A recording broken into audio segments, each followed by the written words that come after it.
Good evening, everybody.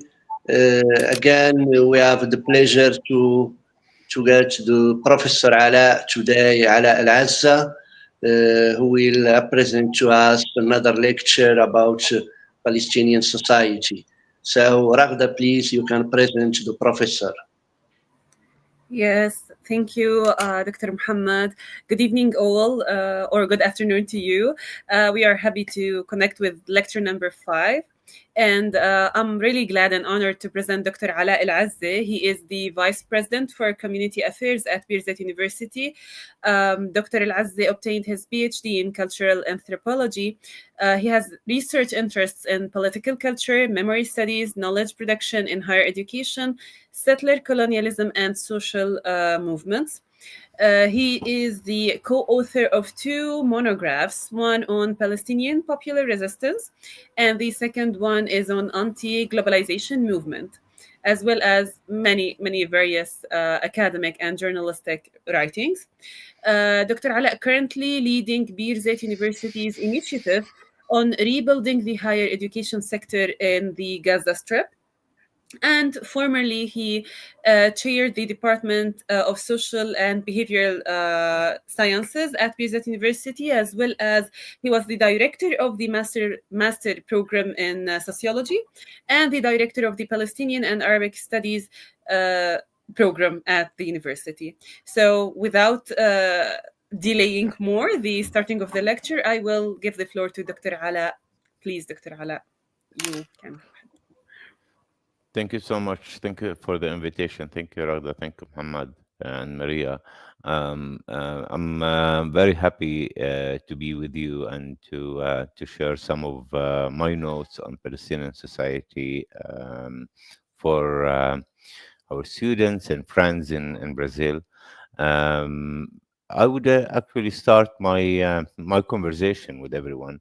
I'll try to make it short so we have more time for discussion, but I'll give some kind of general kind of notes on Palestinian society, and then we'll take it from there to deepen our understanding or your understanding of the way I represent what's so-called Palestinian society. First, let me start with what I would call methodological notes. To understand any society, and in particular Palestinian society, we have to understand and to look at it methodologically through a longer period of time rather than looking at the status or the current situation. So by that I mean to look at Palestinian society more on like a longer span, a historical span, rather than just thinking of shorter period of time, because this will enable us to understand the transformations better and to understand the underlying logic and structure behind these transformations. This is the first methodological note. The second methodological note I have is to not to confuse the notion of society with the notion of national community or the nation.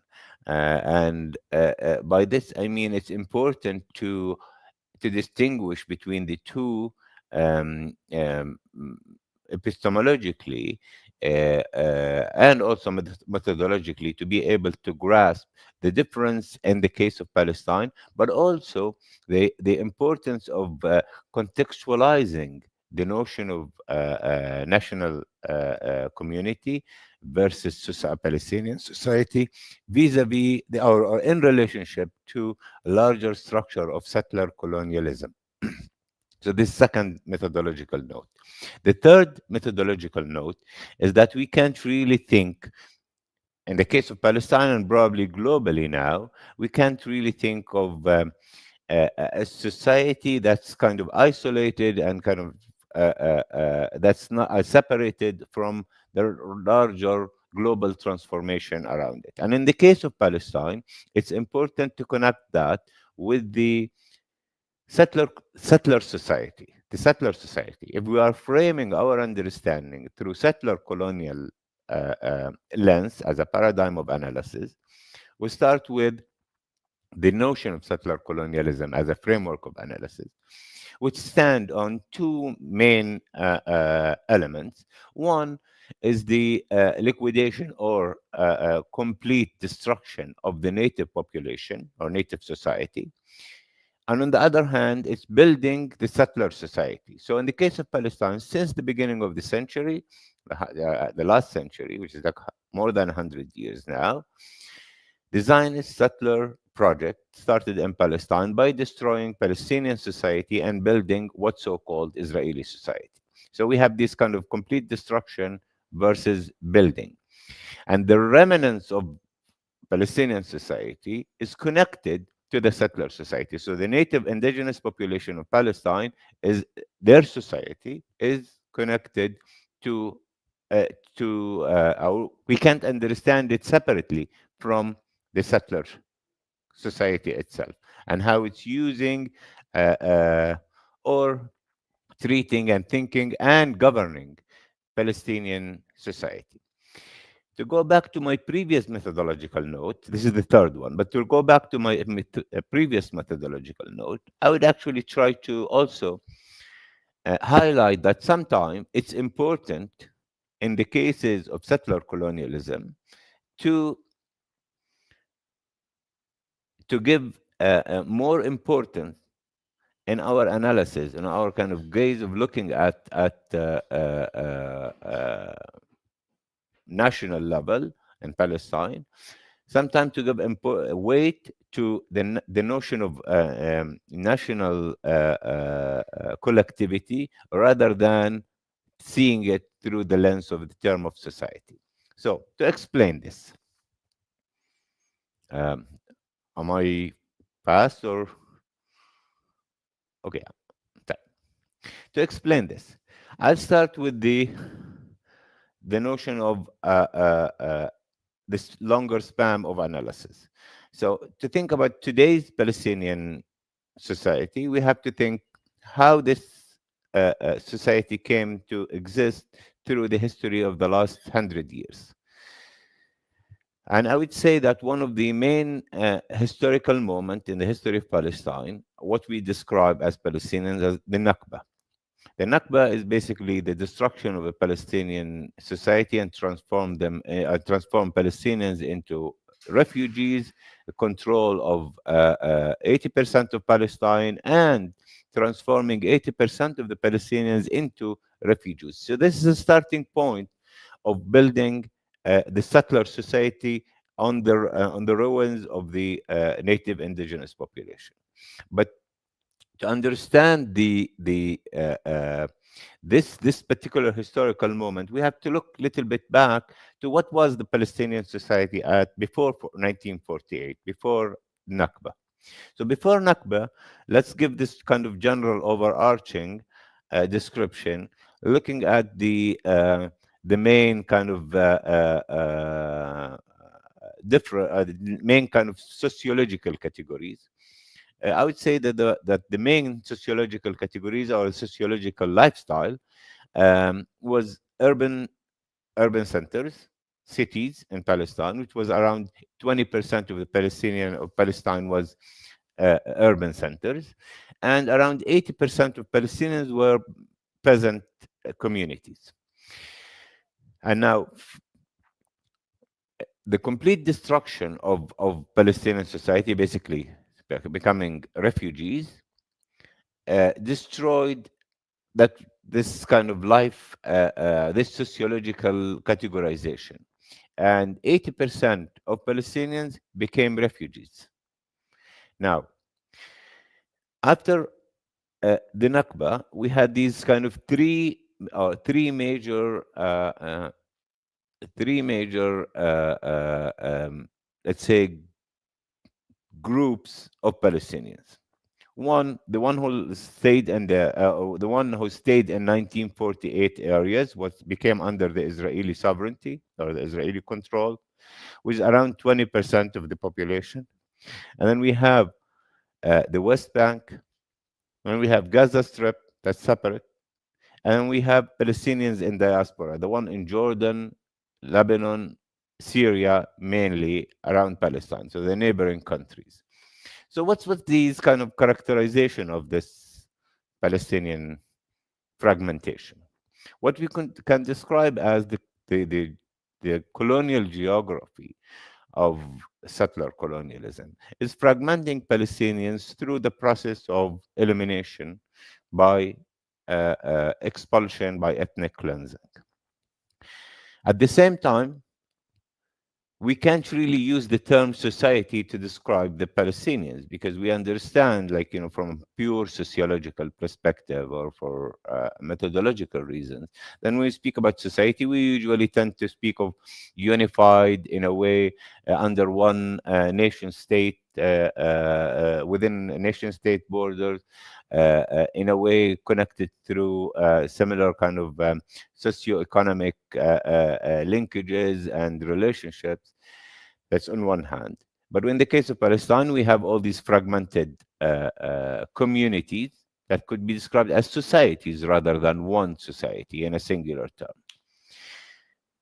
And this kind of complicate the reality that what we have here is actually three or four different areas of and in different nation states in Syria, Lebanon, Palestine, Jordan, in the West Bank and Gaza. That's completely a little bit fragmented in the sense that's completely separated geographically. At the same time, we know and we see that familial or kinship relationship continue to exist among these different locations. That's on one hand. So there is a social fabric that's connect them.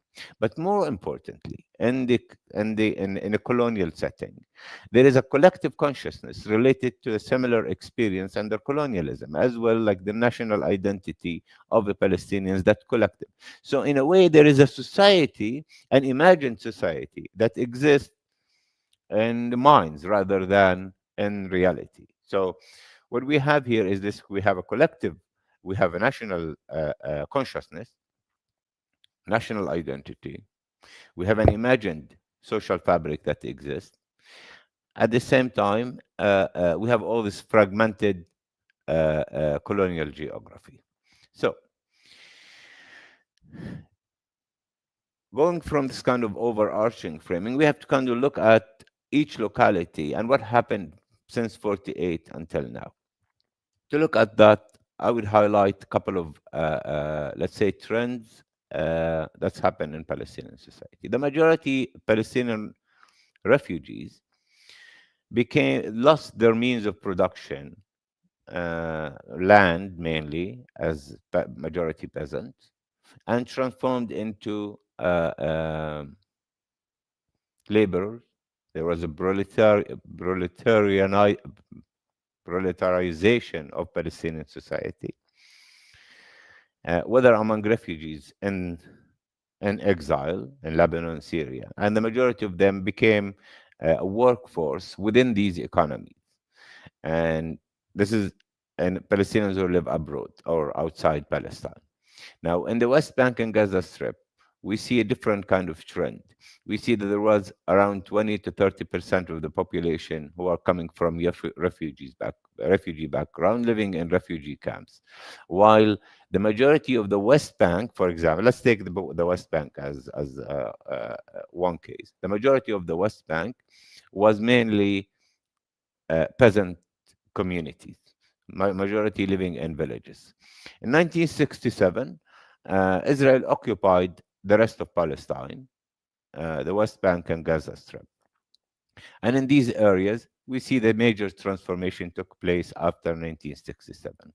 One of the main trends that we see, that there was a complete transforming of Palestinian society from agriculture-based community, where basically family was the main unit of production, into into a labor force that worked in Israel or in Israeli cities and industries and settlements for construction.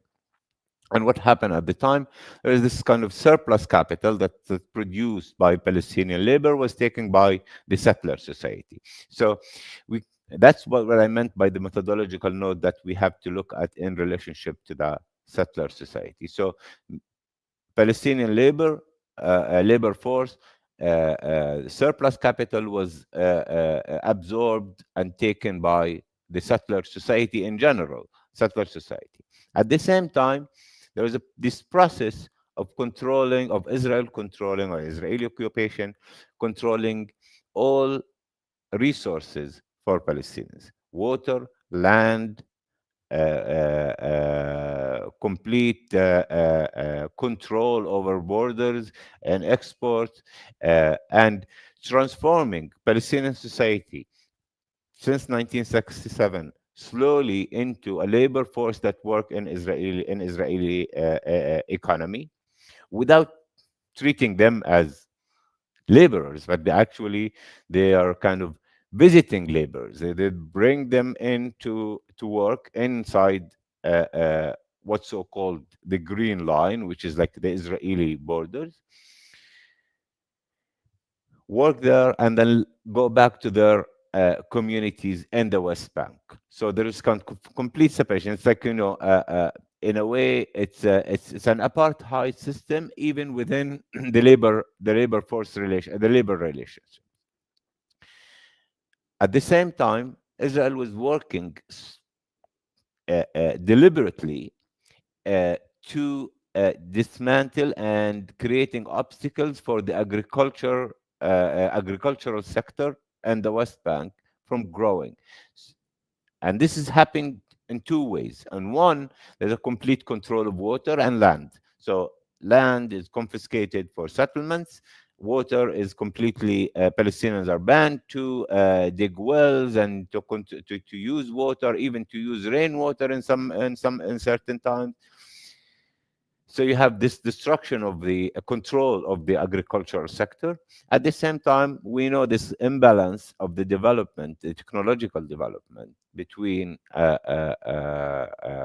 Palestinian agricultural sector and the Israeli agricultural sector. So it was not profitable. So we have this kind of complete control, and then also not profitable because you can't compete with our Palestinian agriculture, can't compete with the Israeli one. And Palestinian territories or the West Bank became, and Gaza Strip as well, became a market for the Israeli product and all, like whether agriculture or others. So at the same time, you have complete process of confiscation of land.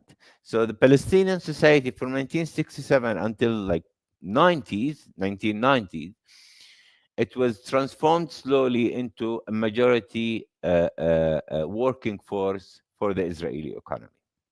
Now, by 1994, which is a new shift, and after Oslo Agreement, which is produced what's so-called Palestinian Authority. It's kind of, for people who knows what the Palestinian Authority, I would describe it as more of like, an autonomy, yani, I would say more of like a municipality-like.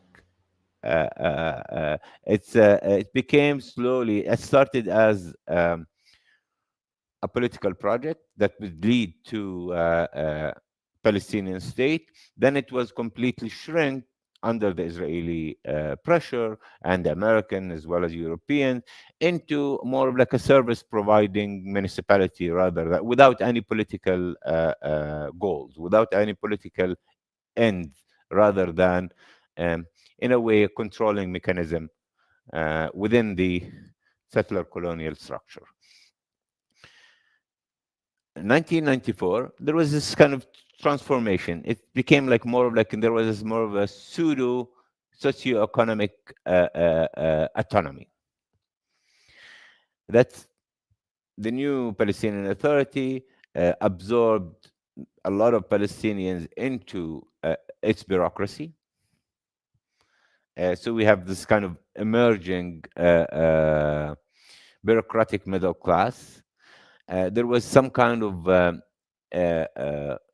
rebuilding of Palestinian private sector, despite it was completely controlled before by the Israeli economy, but became more like a little bit autonomous, and which actually created a class stratification within the West Bank and Gaza Strip or areas occupied in 1967. This class stratification resulted in actually creating there was this working class, that majority working in the Israeli economy, that continue to work in the Israeli economy. And you have this kind of middle class that built its existence through the new formed bureaucracy. It was a result of also like an increase of the education in Palestine, or higher education in Palestine, which produce more of like middle class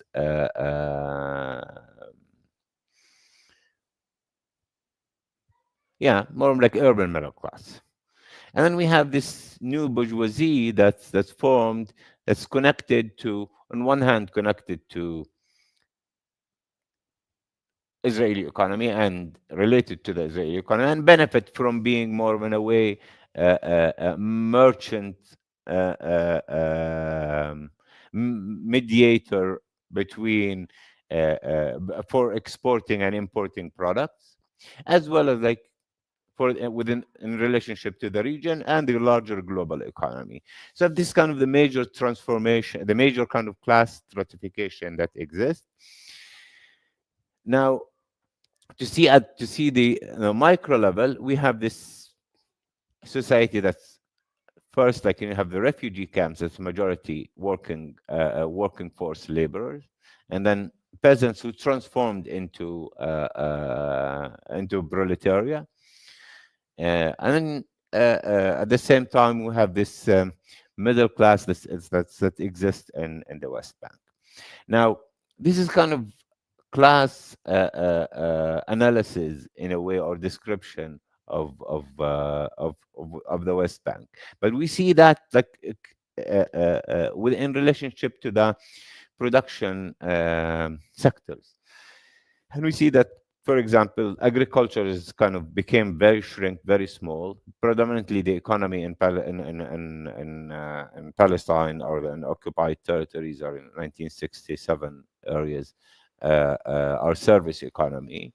It's connected to global trade, and for political purposes, there was an influx of the international aid for the for Palestinian Authority, which was, in my opinion, wasn't meant for development of Palestinian society, but rather it was could be described in a way as a political bribe, financial bribe to achieve what's so-called political stability.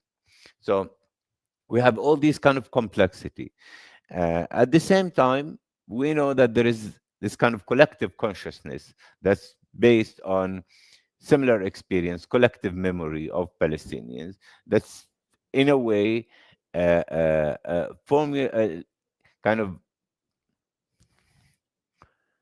makes us look at Palestinian society in a way, or Palestinians, not through the lens of society, but rather through national collectivity. Mainly because you have this confrontational moment. It's still the moment of national liberation. It's a colonial question that it's not resolved yet. It's still ongoing struggle of Palestinians. So you have this kind of national consciousness around the notion of getting rid of the occupation, achieving political independence. So in a way, we can look at Palestinians as a collective. At the same time, within this kind of collectivity, we know that there is all kinds of fragmentation, class, gender, geographic, that's related to colonial geography. You have a generational question, or a question of the generational differences. Within this complexity, we understand first, that Palestinian society is a complex society, as any other society. We can't really describe easily, but at the same time, we know that it's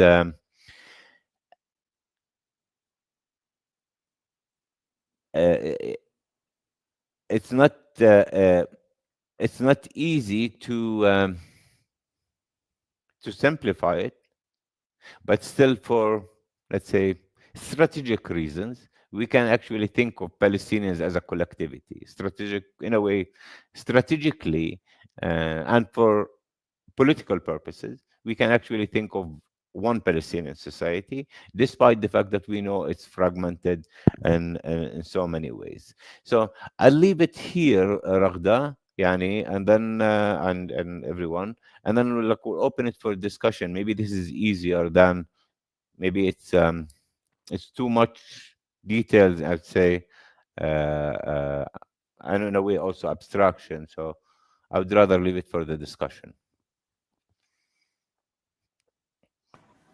Thank you, Doctor. So let's wait for the questions. I ask if the who are watching in YouTube has any question that I can read to Professor Ala. Sorry again, Maria. I wait because you copy here in the chat, the private chat, the question that the audience that are seeing the lesson in YouTube, if there are any question they put here. Meanwhile, I can ask some. I really enjoy your presentation. I can maybe put a question. Meanwhile, we wait the question of YouTube. So my first question, it's very interesting, the kind of political economy of settled colonialism and the consequences for the Palestinian society. My question is, in the reconstruction that you made, we have in the general history of capitalism a transition in the 70s for a kind of neoliberalism society that make a lot of transformation worldwide.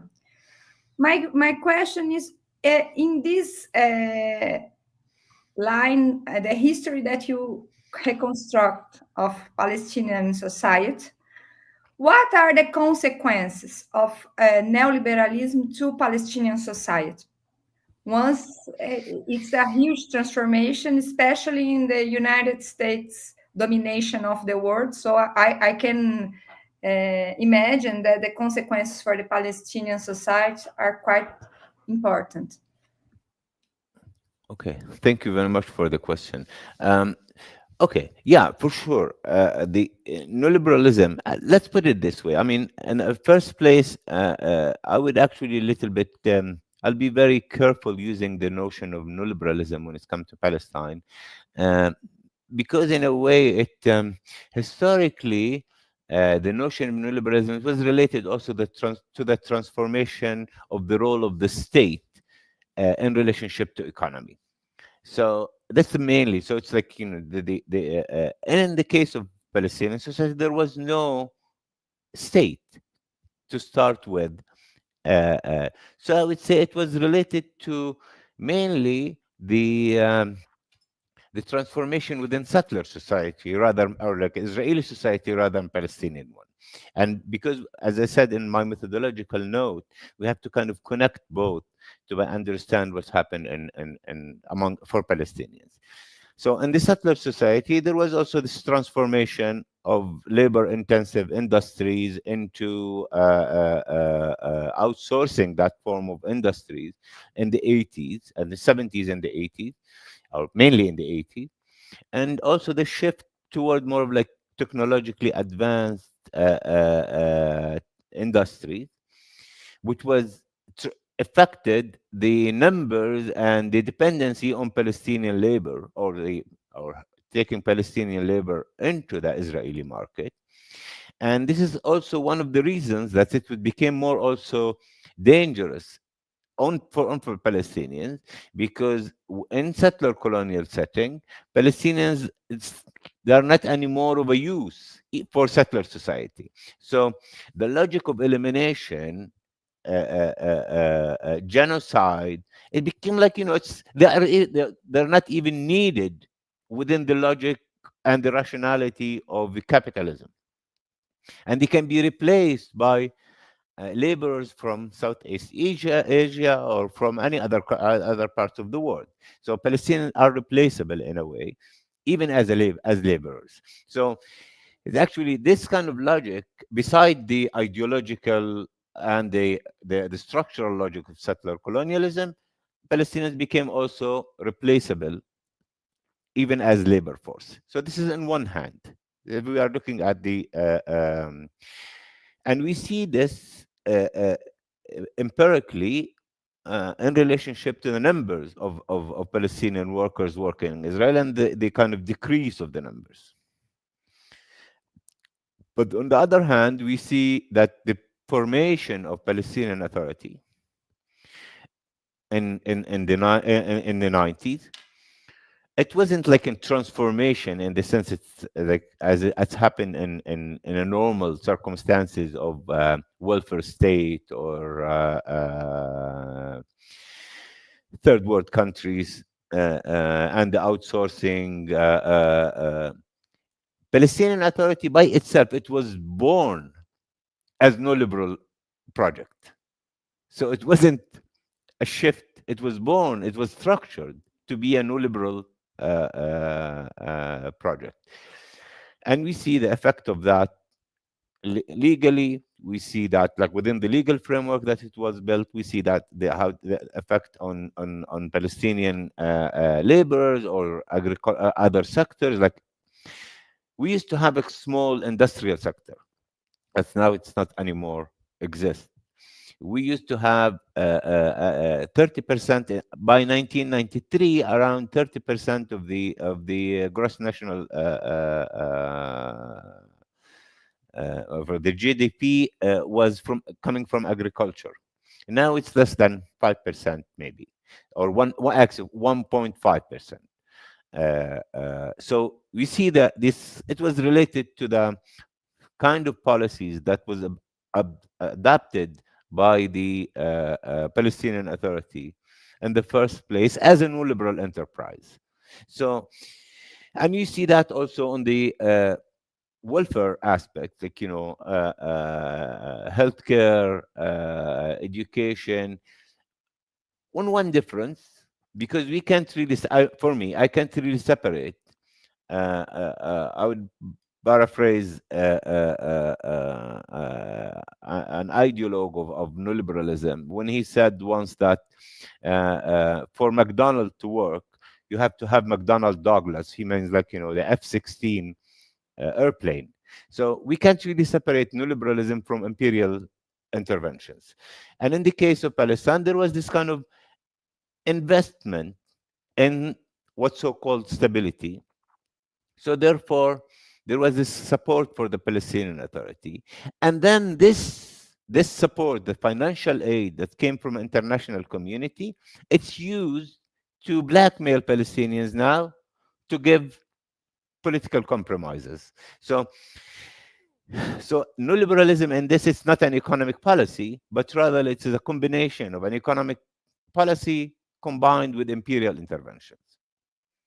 So I don't know if I answered you in No, it was perfect. Very, very interesting, inclusive, because in Brazil we have also a reflection on the relation between the apartheid that we don't have here, actually an apartheid, but a racialization of a part of population, the Black people, the African people in Brazil, and the genocide after neoliberalism. So it's very interesting to listen your interpretation on this process in Palestine. We have two questions here in the YouTube that you can read here also, but I will read to the audience too.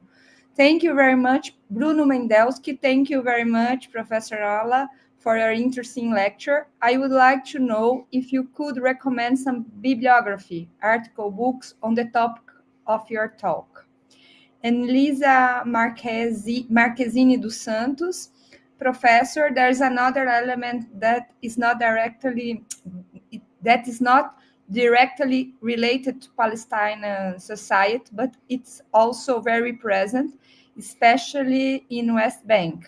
The internationals and NGOs. Could you tell us a bit more about this? You talk a little bit in your answer, but maybe talk a little more. Does this element disturb or help in some way the unification of Palestinian society? Again, what was the last?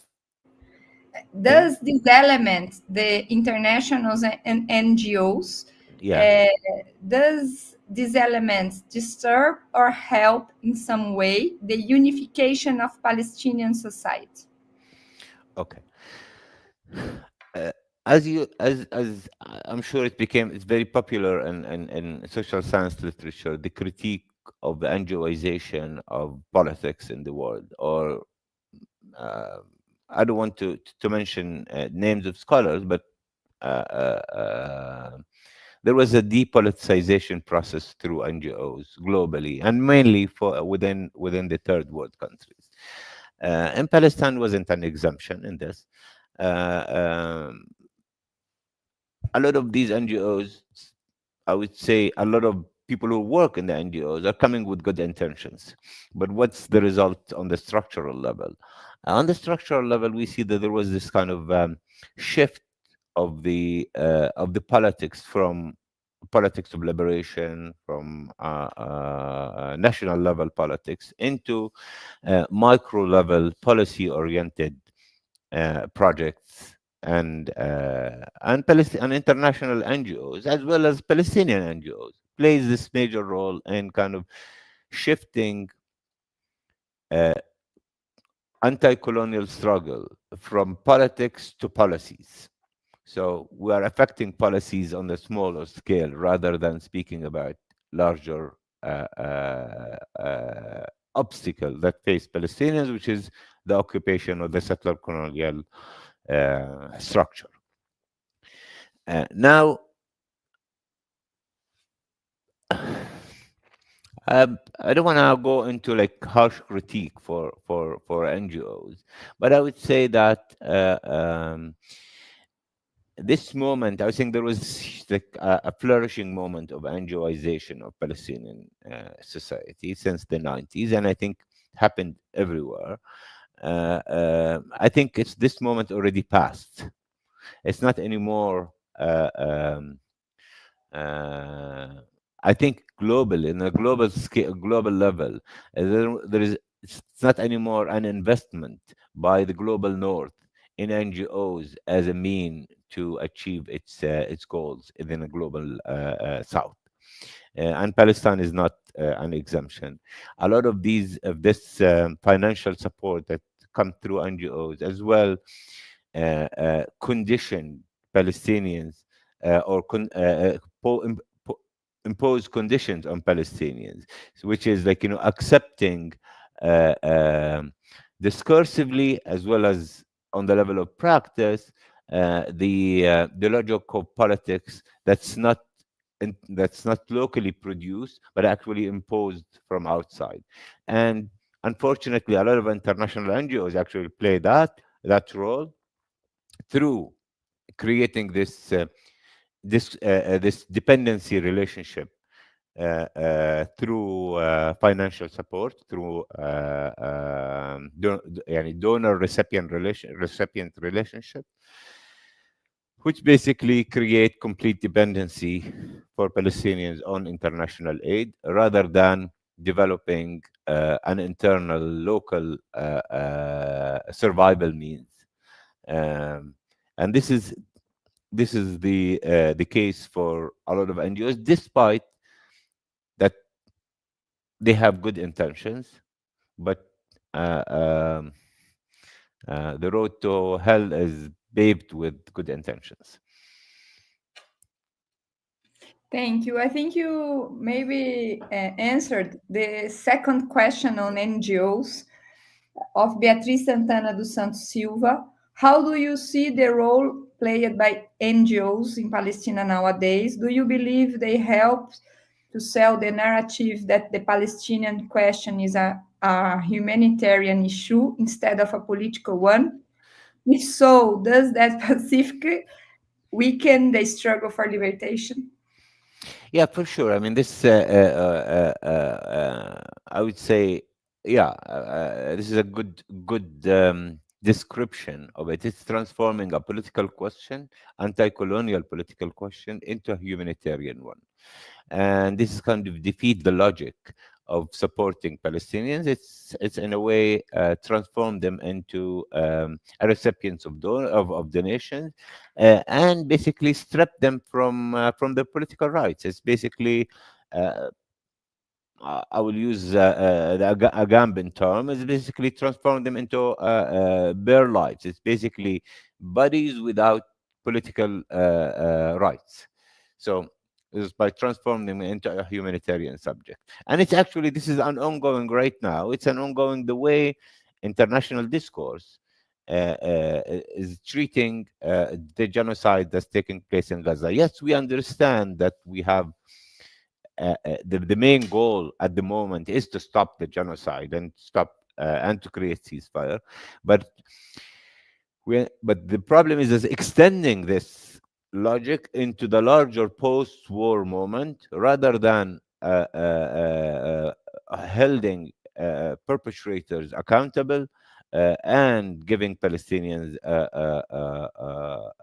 political rights, and looking at the question in a political through a political lens, is actually looking at Gaza Strip right now as a humanitarian case for the moment and in the future. So it's a kind of omnipresent humanitarian crisis without seeing the political reasons behind it.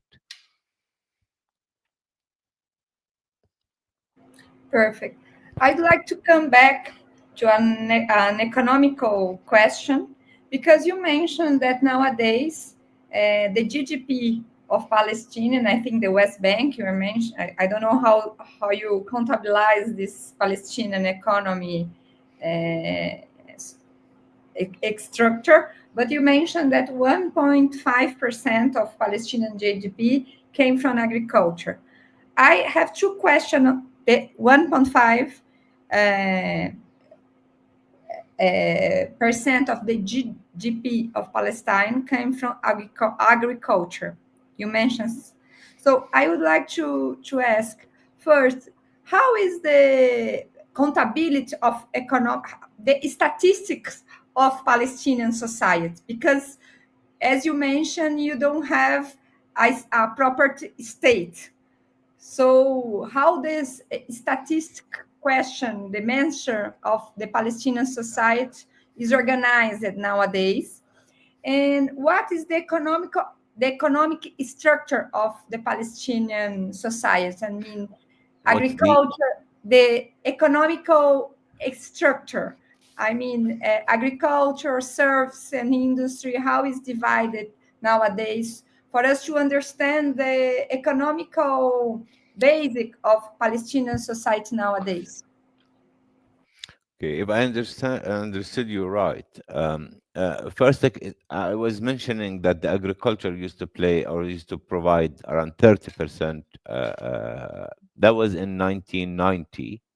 Now 30 something or 30 years 30 years from that time, agricultural society shrunk to and shrunk under one, again, like, the expansion of settlements and the control of the land, control of the resources and water. Then beside that, the adoption of the neoliberal policy when it's come to Palestinian internal economy adopted by the Palestinian Authority,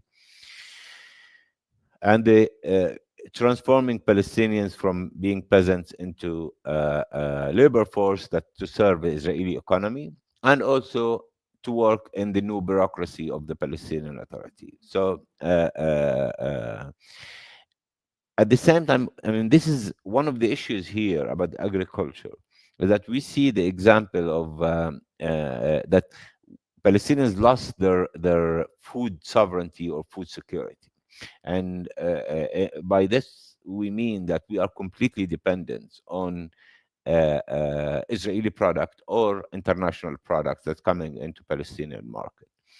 And in any moment, they can starve Palestine. Israel can starve by closing checkpoints and preventing anything from coming into any areas.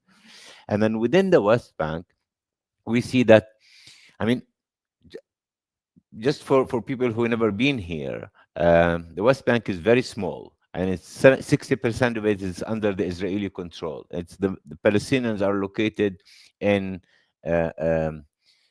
villages and urban centers, and even we can't really call them villages anymore because they're not fully they're not fully agricultural. It's more of like, small urban centers, and each from each locality is separated from another locality by a checkpoint. So each locality has almost a gate on it that Israeli soldiers can close that gate and prevent people from leaving in and out.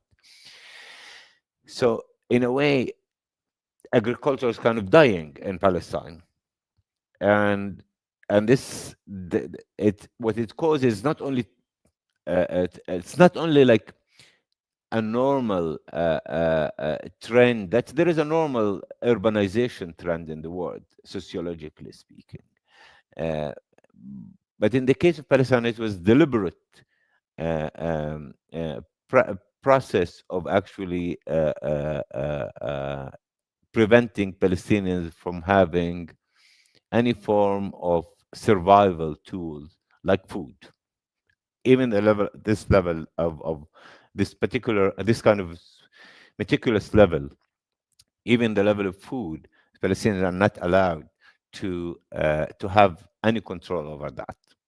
So if I understand your question in this sense right, it's kind of trying to explain what happened in this. As for the statistics, again, we're speaking about tiny society in comparison to any country. If you think about Brazil, I mean, Palestinian in the West Bank, around 3 millions, and it's small. The majority of them are control, or the majority of them lives in the urban centers and cities, which again, each city is besieged by checkpoints and gates, and it's also surrounded by settlements, basically supposedly civilian settlements, but it's military bases in a way. And I'm sure, like all of you heard, the continuous settlers attacks on Palestinians. I live in Ramallah.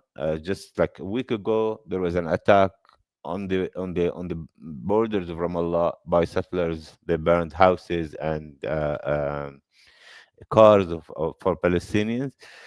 So we see that there is a vicious attack on Palestinians, even like life, and basically kind of again, like, there is a ghetto-like society. Now for the Palestinian economy, that's the last point, Maria. Actually, I would like to know how you control the statistics, because it's an information very important to control the society. Yeah, we actually, one of the very good institutions that was built after Oslo was the Palestinian Bureau of Statistics, and it's very good data to understand the Palestinian society, socioeconomic trends, education. So it's available. You can find it online. All the data, and it's both in Arabic and English. It's very useful tool to understand. So, but again, like, we have a pseudo control in that sense, and it's all under Israeli control, like, movement, people, registration, everything is under Israeli complete surveillance and control. So Palestinians have no control on, have no sovereignty at all. That's why I described the entity that's called Palestinian as more of a municipality like, rather than a state, despite they love to be described as a state, but in fact, like on practice, it's very smaller in its practice, despite the fact that it was aimed to be or thought to be a step toward a Palestinian state.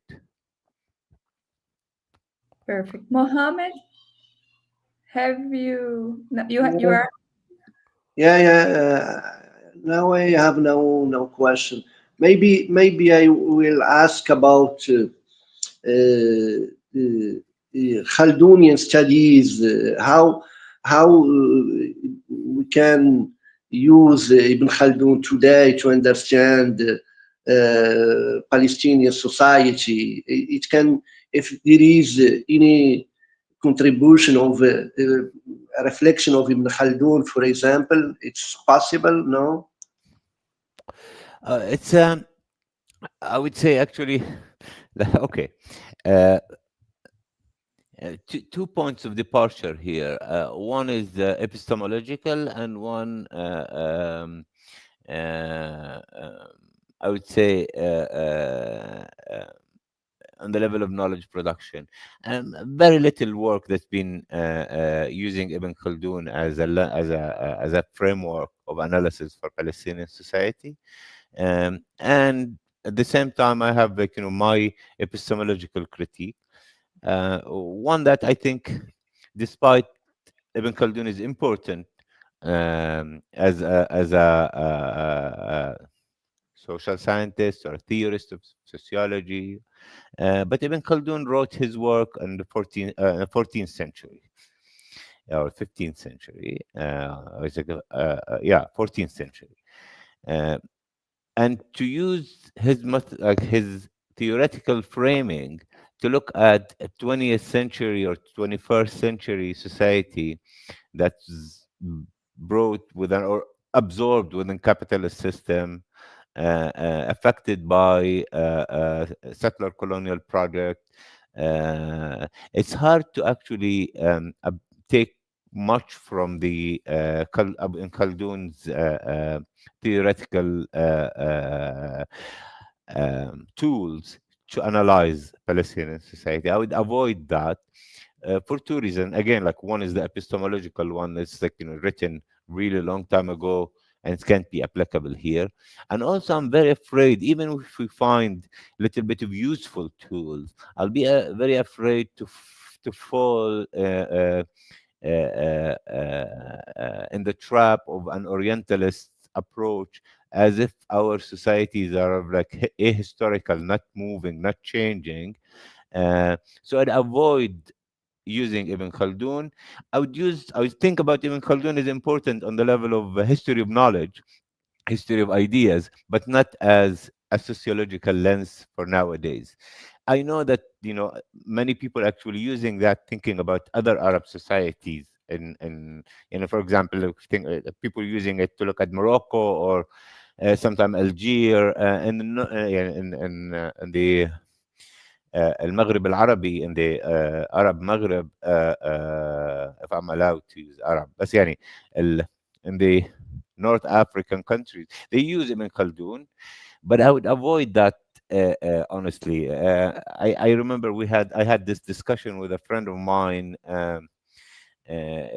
He was debating using Ibn Khaldun, thinking about Libya, post-Gaddafi Libya, and I thought it's unuseful intellectually and would actually kind of essentializing Arab societies as if it's ahistorical.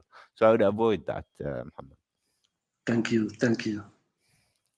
Thank you, Professor. I have to insist on one question of Bruno Mendelski that asks you some bibliography, article, books on the topic of your talk. So he is asking if you can indicate some books, articles, authors to orient the study of this topic. And Beatriz Santana dos Santos asked Professor, do you think the response to the genocide in Gaza will maybe lead to a more politicized chapter of Palestinian society? Okay, I'll start with the second. It's I mean, the size of crime that's taking place or that's being inflicted on Palestinians definitely is a marking point in the Palestinian history, and it's still ongoing. So it's not ended. That's one of the things that I would like to highlight is the fact that uh, despite the size of the crime, but it's not separated from the larger history, from the Nakba till now, till this genocide, as if it's a continuous history of destruction of Palestinians or of ethnic cleansing of the indigenous population of Palestine. So it's another chapter in the crime, the original crime of settler colonialism itself. Yes, it's more bloody. It's televised, and one of the hard parts of it is the fact that we can see it, we hear people crying, and we see the evil in that, and we can't do anything. And one of Palestinian scholars once said that's one of the terrifying elements of what's going on right now is that as Palestinians, whatever we asked for before actually happened, by which he means protests around the world, activists there, around the world crying for Palestine or supporting Palestinians. Media's covering everything's taking place. Israel was taken into an international court of justice, and there is a genocide taking place, and there is a crime of genocide, and still the genocide is still ongoing. And this is a terrifying moment for Palestinians. That despite that all what we counted on as the popular or the people's voices speaking out against the crimes that's taking place against Palestinians, and still the genocide is ongoing, it's still happening, and we couldn't stop it. And this is actually terrifying for everyone, that it's not only a crime, but it's actually a crime that's going to lead to another crime, because they are not held accountable despite all the protests, all the so yes, it is a chapter in the Palestinian history. It's a major one, but it's the book. It's a chapter, but the book itself is connected. Its chapters are related to each other. And it started with the crime of colonizing Palestine at the beginning, and the Nakba, and the 1967 occupation, and the daily humiliation and suffering of Palestinians under occupation, and the feeling of despair and resentment of Palestinians toward anything in the world, toward everyone in the world, actually, toward everything. They lost hope in humanity, and I would say it marks like a moment in the history of humanity in so many ways. Not to speak of singularity, but if we connect that with the rise of fascism or fascist-like regimes globally, and the legitimization of a genocide, and at the same time, I mean, we know there was this moment in history that's kind of can be looked at to draw connections, and it happened in the 20th century, and we saw the rise of fascism, we saw the genocides taking place, we saw the colonial and imperial powers a competition between imperialisms. We see we can characterize and we also know that for as intellectuals we see the that our cries are not heard, and as if crimes are became invisible. And this is a scary moment for the world, not only for Palestinians. Yeah, Palestinians are paying that in blood, but actually it's an ethical global question today. So in a way, yes. As for the bibliography, I can provide I can send it to Maria via Ragda, a list of suggested in-depth readings for students, for anyone who's interested in reading more about Palestine or the political economy of and like the larger kind of transformation in Palestinian society. Thank you. Perfect. I think it's better on this way you send, and in Ragda we put in the courses. We have two questions. Also, Michele Ventura, Professor, could you suggest some material that addresses the role of Nahal Outpoints agriculture colonies in 1967 with the attempted destruction of peasant culture in Jordan Valley. And Gabriela, you can read the questions beside here. Gabriela Cambeiro, good afternoon. Could you give us your advice on getting unbiased and reliable information on Gaza current genocide, like news sources that you trust to get the whole history of Gaza's? As for the reliable source of information, I mean, many, like if you look at Al Jazeera English, you'll find all the details. I mean, it's I'm sure like Ragda can give us a lot of Telegram channels that we use. There is so much information influx, and it's all detailed and describing the daily experiences and the daily crimes that's taking place. But the larger issue is still going.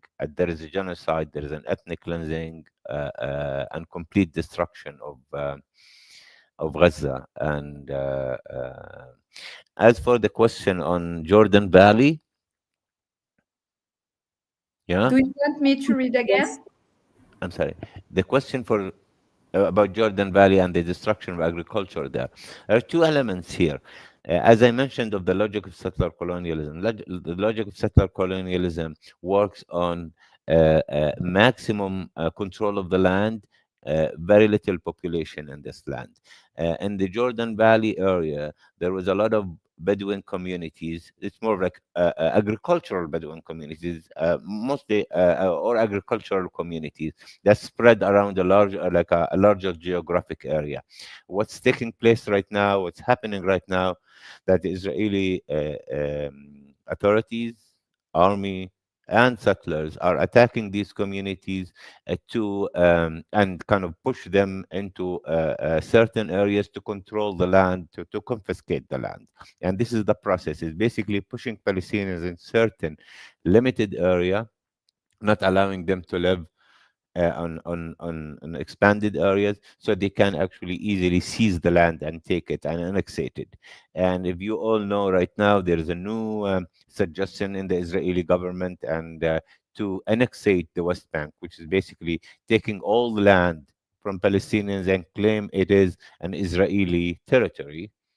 It's not an occupied territories, but it's completely under Israeli sovereignty and control, but not the population. So it's an apartheid system by basically controlling the land and stripping Palestinians from even having a citizenship or whatever equal rights or anything. It's basically Palestinians are considered residents, and they can be kicked out any moment. And this is another process.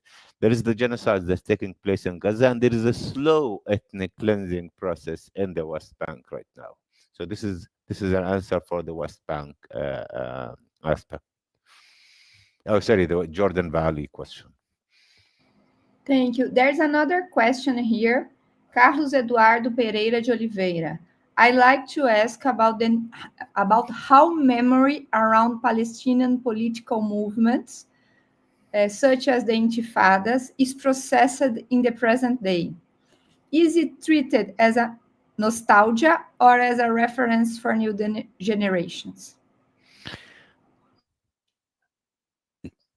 Okay, can you repeat the first part of the question? Yeah, you can read here.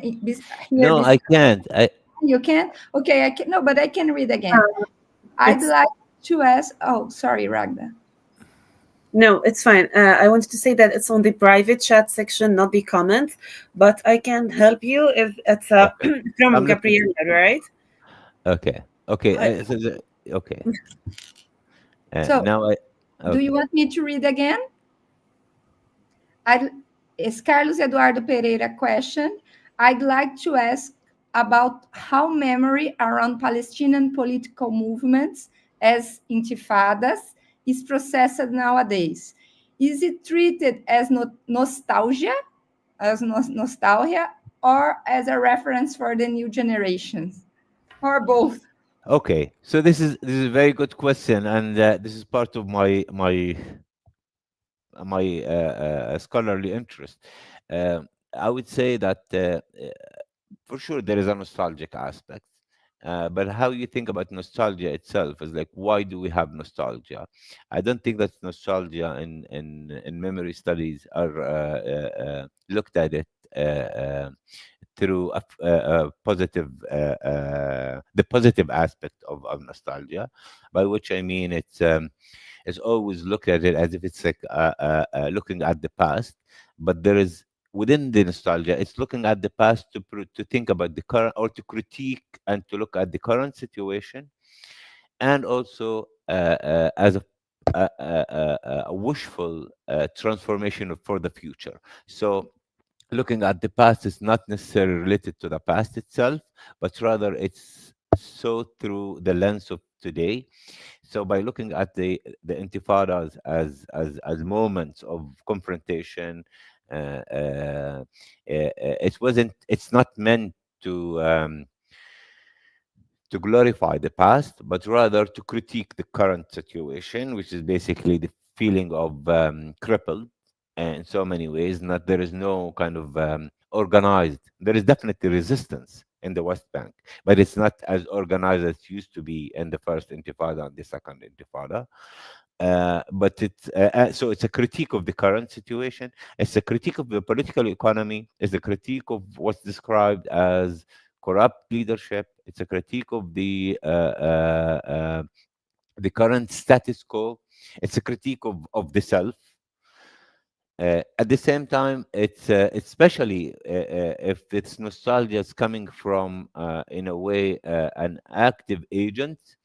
It's a construction of the past rather than the past itself to affect or to create change for in the future. I can send, like, again, like I can send for the one who asked this question. I don't know the name, but I can send you some of my work on memory and nostalgia in particular.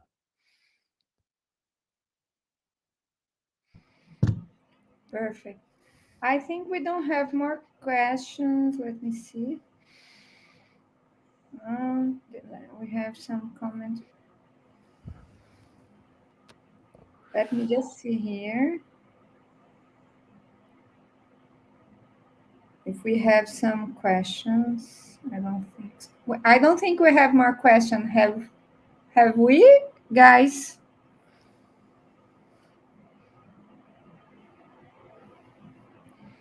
So maybe, Mohammed, do you want to? No, it's okay. So maybe I must thank you very much for Professor Ala Alazzeh for your very interesting lecture today. I would also thank you, Ragda, for being with us again. And I invite everyone to the next class, 14 November, Yes. 2 days from now. So I don't know if Ragda wants to talk some. No, I wanted to confirm that the next lecture will be on the 14th of November, and it will be about Palestinian women. We will have more than one guest to talk about this topic. And of course, as always, I enjoyed the lecture. Dr. Ala, thank you for attending. And thank you, Maria and Dr. Muhammad, for all the coordination and the efforts you're adding. Thank you so much. Thank you. I don't know if Professor Ala wants to finish your presentation with some words for us.